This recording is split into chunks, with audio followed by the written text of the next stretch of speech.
आज़ादी के 78 वर्षों बाद भी भूख से परेशान बिहारियों का पलायन क्यों नहीं रुका? आइए सुनते हैं भारतीय लोकहित पार्टी के राष्ट्रीय अध्यक्ष गुरुदेव प्रेम जी ने क्या कुछ कहा। अभी हम भारतीय लोकहित पार्टी के राष्ट्रीय अध्यक्ष गुरुदेव श्री प्रेम जी से मिल रहे हैं। अब इनसे जानते हैं कि आज देश को आज़ाद हुए 78 वर्ष हो गया, लेकिन किसी भी दल ने, चाहे वो केंद्र स्तर का हो या राज्य स्तर का हो, बिहार से पलायन एवं भूख को नहीं मिटा पाया। सर, आप इस संबंध में कारण क्या बता सकते, क्या कारण से इसका भूख नहीं मिट पाया बिहार का, या पलायन नहीं रुका? सर, पहले तो आपके चैनल के लोगों को, सभी व्यूअर्स को मेरा नव वर्ष की पूर्व संध्या पर सादर नमस्कार और आने वाले नव वर्ष के लिए भी शुभकामनाएं, बधाइयाँ। दूसरी बात जो है, एक वैसा विषय आपने उठाया है जो बिहार के लिए चिर परिचित है, रोजगार और देने वाला। चूँकि भूख मिटती है रोजगार से, काम करने से। बिहार में काम के अवसर नहीं है, चूँकि रोजगार के अवसर नहीं है, और रोजगार जो पैदा होता है वो व्यापारियों के, कारोबारियों के द्वारा होता है।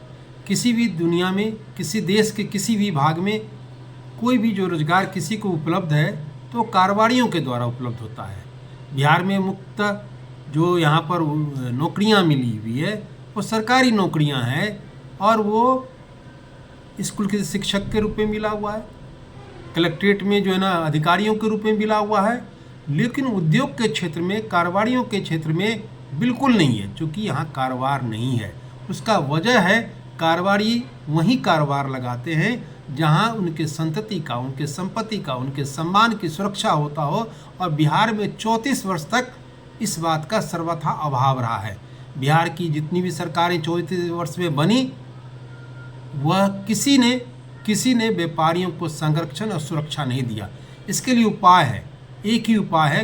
पूरे भारतवर्ष में अगर भारत को समृद्ध भारत, रोजगार वाला भारत, रोजगार 100% लोगों को रोजगार देने वाला भारत बनाना चाहते हैं, तो सभी भारत के सभी व्यापारियों को, कारोबारियों को सुरक्षा देनी पड़ेगी। उसकी संतति की, उसकी संपत्ति की, उसके सम्मान को सुरक्षित करना पड़ेगा। उसके अलावा कोई उपाय नहीं है। इसके लिए प्रत्येक देश के प्रत्येक थाने में एक वैश्य व्यापारी थाने का गठन करना पड़ेगा, ताकि कोई भी कारोबारियों को आंखें न दिखा सके, धमका नहीं सके। बंद और का आह्वान करके उसके रोजगार का एक दिन का बड़ा भाग जो है, जो जिससे देश का भी उसका नुकसान होता है जीएसटी वगैरह को लेकर, वो ना हो। इस प्रकार से अगर आप कर पाते हैं तो बिहार से भी पलायन रुकेगा और देश हमारा समृद्ध होगा।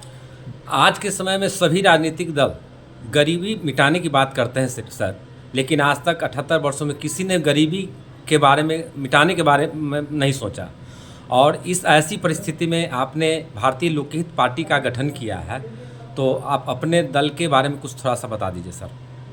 सर, दुर्भाग्य से भारत के जितने भी राजनेता हैं, गरीबी मिटाने के जो उपाय बताए गए, जो कारण बताया गया गरीबी का, वो गलत है, गुमराह करने वाला है।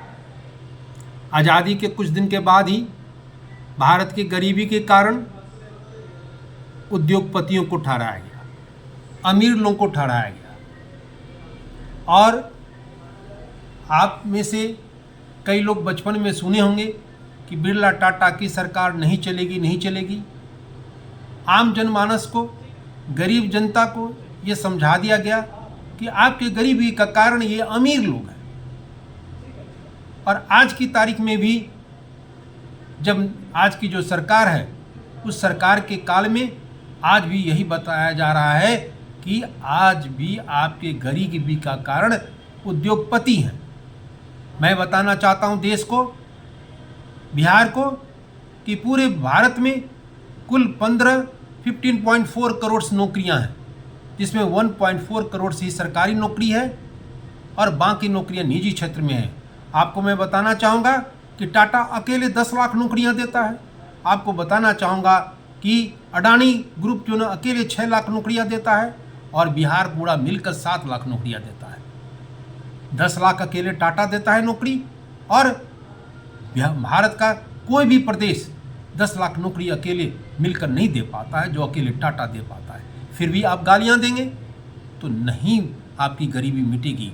उद्योग ही कारण है रोजगार देने का, और रोजगार मिलेगा तो गरीबी मिटेगी मिटेगी मिटेगी। और उद्योग लगाने वाला उद्योगपति को सुरक्षा संरक्षण देना पड़ेगा। एक ही रास्ता है, एक ही मार्ग है। कारोबारियों को सुरक्षा दीजिए, कारोबारियों के साथ खड़े होइए, आपकी गरीबी मिट जाएगी। जी सर, भारतीय लोक हित पार्टी यदि बिहार में सरकार बनाती है तो आपका सबसे पहला काम क्या होगा सर? पहला दिन कारोबारियों को, पूरे भारतवर्ष के कारोबारियों के जान माल की सुरक्षा का वादा करना नहीं, उसके लिए आवश्यक कदम उठाना, और देश के प्रत्येक थाने में वैश्य व्यापारी थाने का गठन। चलिए, बहुत एक यही मार्ग है। और संवैधानिक दर्जा मिलनी चाहिए, और वो इस प्रकार से मिलना चाहिए कि वैश्य व्यापारियों के कारोबार का कोई नुकसान पहुंचाने की हिम्मत करता हो तो उसके लिए सख्त से सख्त कानून बनना चाहिए। बहुत बहुत धन्यवाद सर।